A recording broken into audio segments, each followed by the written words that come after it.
Halo, perkenalkan nama saya Alicia Bestari. Jadi pada kesempatan kali ini saya akan mempresentasikan Executive Presentation Deck sebagai konsultan untuk perusahaan e-commerce fashion yaitu Valkes.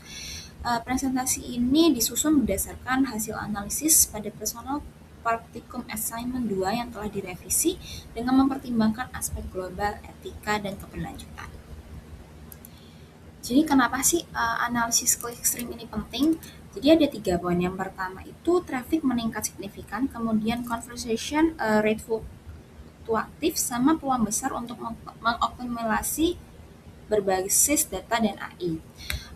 Outcome yang diharapkan itu peningkatkan conversation rate sama keputusan berbasis data yang etis sama berkelanjutan.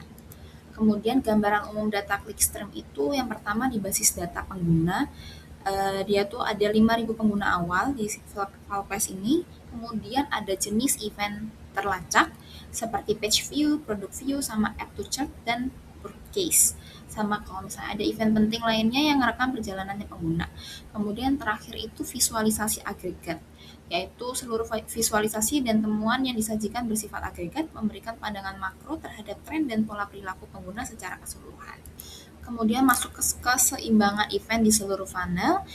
Jadi jumlah interaksi antar event berada dalam rentang 10.500 hingga 10.800 setiap eventnya.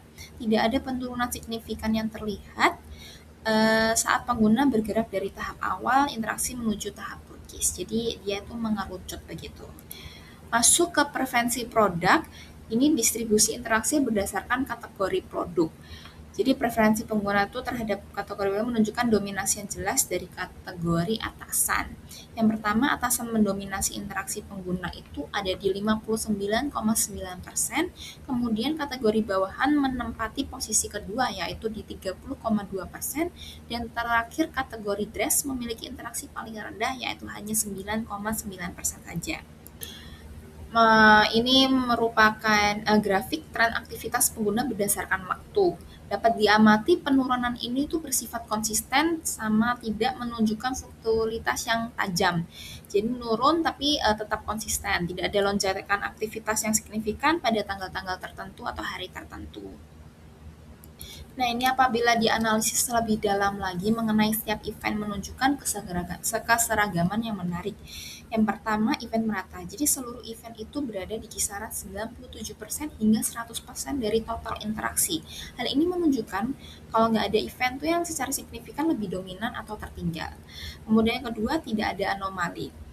Maksudnya adalah kita tidak menemukan adanya event yang menonjol atau event yang menunjukkan penurunan drastis yang mengindikasi aktivitas pengguna yang merata di seluruh jalur interaksi.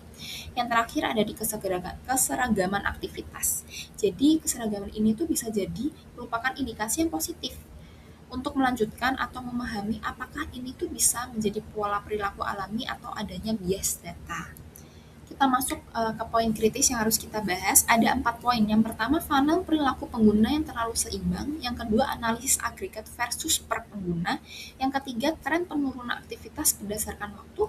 Dan yang keempat, ketimpangan minat antar kategori produk. Jadi langkah selanjutnya yaitu dari analisis harus ke aksinya.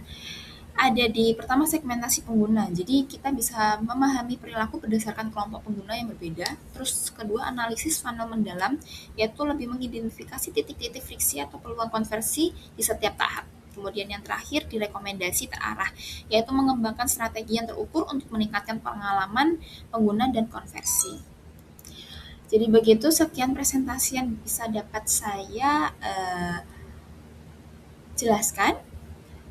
Selebihnya saya mohon maaf apabila ada kekurangan. Terima kasih.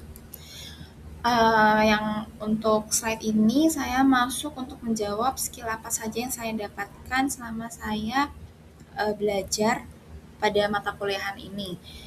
Jadi ada 4, saya mendapatkan skill baru yaitu menganalisis data clickstream untuk memahami perilaku pengguna e-commerce. Kemudian mempelajari tentang data storytelling, kemudian pemahaman peran AI sebagai alat pendukung analisis, dan yang keempat, kesadaran aspek etika dan keberlanjutan dalam pengguna AI.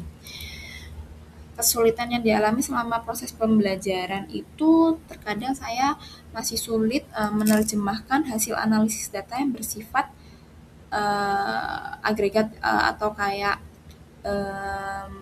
makna suatu bisnis uh, yang disajikan gitu. Jadi kemudian saat menggunakan pengaplikasian pada aplikasi juga karena belum terbiasa, jadi saya masih agak kesulitan.